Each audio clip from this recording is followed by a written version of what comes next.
Quand on s'est lancé dans ce projet en 2016, on est parti de 2 constats simples.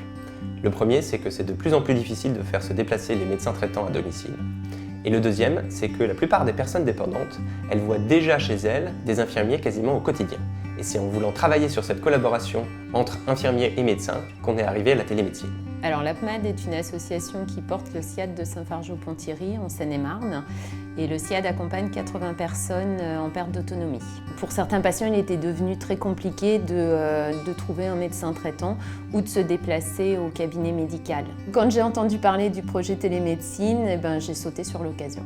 Alors moi, en tant qu'infirmière pour la télémédecine, j'utilise tout le temps une application sur mon téléphone ou sur la tablette afin de pouvoir envoyer des messages sécurisés aux médecins et de pouvoir faire la visioconférence. Lorsqu'on a besoin de faire une téléconsultation, on prend rendez-vous avec le médecin traitant. Arrivé le jour J, on se rend au domicile du patient, on se connecte ensuite à l'application et on lance la visioconférence. De mon point de vue, le côté technologique n'a jamais été un frein. Aucun patient ne m'a jamais refusé une téléconsultation. Et ça apporte une autre dimension à la relation que je peux avoir avec le médecin.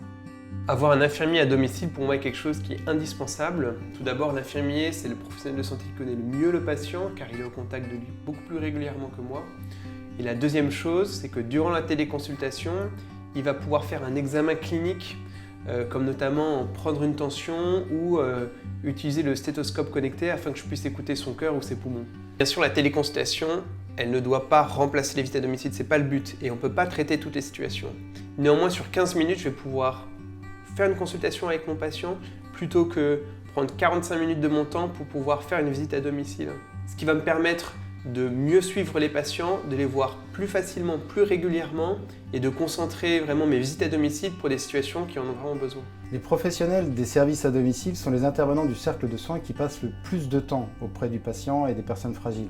Ils disposent donc d'une mine d'informations assez extraordinaire, mais une information qu'on peut parfois avoir du mal à faire remonter, à partager.